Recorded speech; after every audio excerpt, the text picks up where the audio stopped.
If you had asked me 2 years ago what my life looked like, I would have told you I was a husband, a stepdad to two amazing kids, and someone who had finally found a real home after years of drifting. My name's Evan, I'm 32 now. I met Jessica when I was 28. She was a little older, had 2 kids from a past relationship, and had this wild, beautiful chaos about her that made life feel a little less lonely. I fell fast, harder than I ever had before. Her kids, Tyler, 6 at the time, and Lacey, 4, were careful with me at first. It took some time, but eventually, they started calling me Dad. Jessica's ex, Brandon, was basically a ghost, popping in and out just enough to leave damage behind before disappearing again.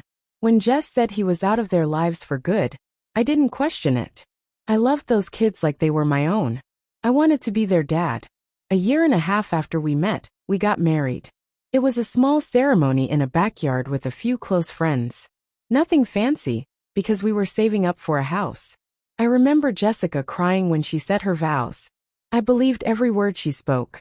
But love doesn't just fall apart in some grand explosion. It fades slowly, quietly. Cracks appear so small you don't see them, until one day the whole thing just collapses. It started with late nights at work.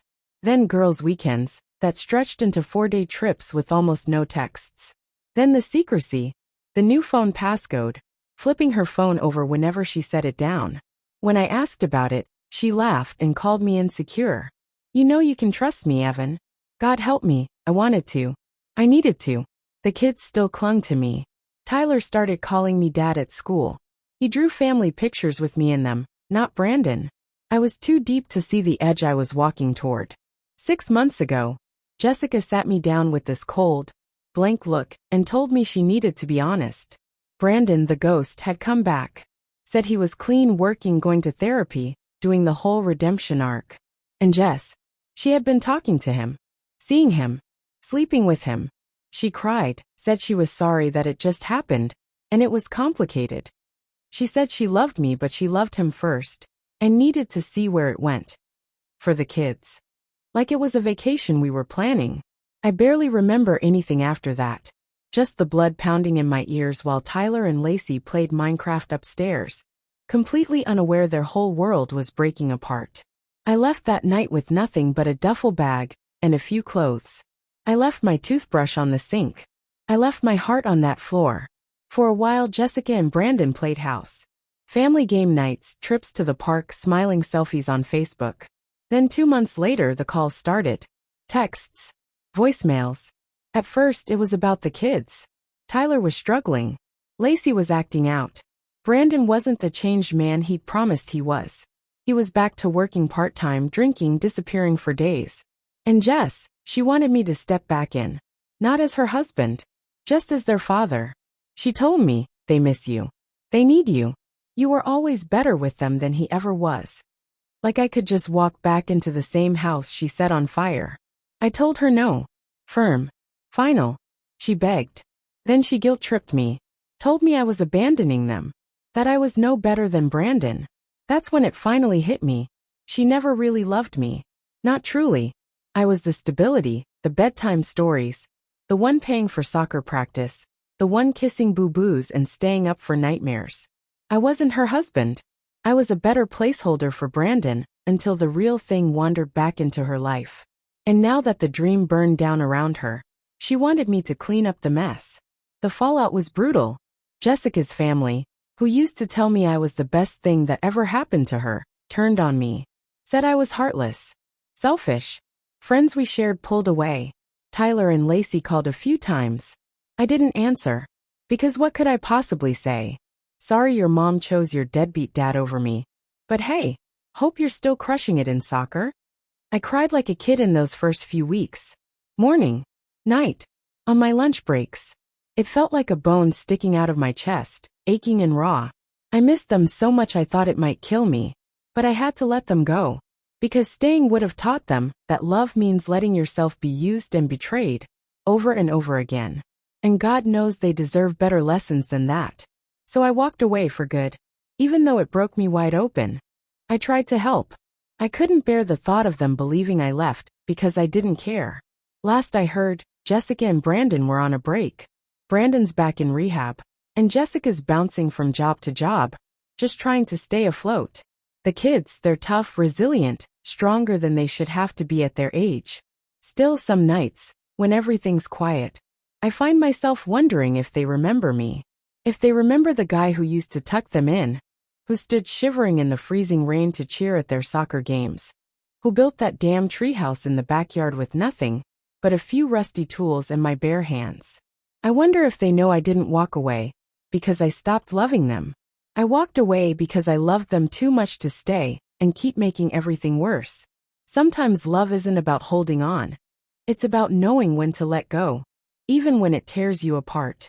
About a month after I stopped answering Jessica's calls, a process server showed up at my door with court papers. At first, I thought there had to be some mistake. No way, I told myself. No way she would. But there it was, black and white, a petition for child support. Jessica was suing me for financial support for Tyler and Lacey, 2 kids who weren't even biologically mine. She claimed I'd acted as their father, taken on the role, and with that came legal responsibilities in our state, even without formal adoption. It didn't matter that their real father was still around, barely. If the judge sided with her, I could be paying child support for years. I thought I was losing my mind. I'd sit in my car after work, hands clamped around the steering wheel until my fingers went numb, trying to figure out how everything had gone so wrong. I scraped together almost $5,000 just to hire a lawyer. Money I didn't have. I started missing shifts because of court hearings and meetings, and my boss noticed. Hours got cut. Friends, the few who stuck around, were divided. Some said I should step up, do the right thing, because the kids loved me. Others said I needed to fight it, that it wasn't my burden to carry. Every day my heart and my head were at war. The trial was brutal. Jessica's attorney painted me like some monster who abandoned 2 vulnerable kids. They showed photos of me at birthday parties, soccer games, Christmas mornings. They even had videos of Tyler calling me dad. The hardest blow was a letter from Lacey. You could tell she'd been coached, saying she missed her daddy Evan and wished he would come back. Sitting there listening nearly broke me. Jessica didn't even flinch. She just sat there cold, like none of it was her doing, like she wasn't the one who tore our family apart. In the end, the judge ruled halfway in my favor. I hadn't legally adopted the kids, and Brandon was still technically their legal father, for whatever that was worth. Plus, Jessica's own actions, her unclean hands, the judge called it, worked against her. I wasn't ordered to pay formal child support, but I wasn't off the hook either. The judge said I owed $7,000 in restitution for emotional hardship during the transition. In plain terms, you didn't have to stay, but because you left the way you did, you owe them something. So that was it. $7,000, and a heart shattered into pieces that would never fit back together. Jessica kept the house. Brandon slithered back eventually. And me. I moved into a cramped 1-bedroom on the rougher side of town, and picked up night shifts to pay what I owed. I still see their faces sometimes when I close my eyes. Still hear their laughter echoing in rooms too quiet for comfort. Some wounds don't heal, they just harden into scars. If there's one thing I know now, it's this. You can give someone everything. Build them a home, a life, a future. But if they don't truly love you back, you're always one mistake, one bad moment away from becoming nothing more than a ghost. Or worse, an enemy. And sometimes the very people you would have laid down your life for are the ones who will stand over your broken body, asking for just a little bit more.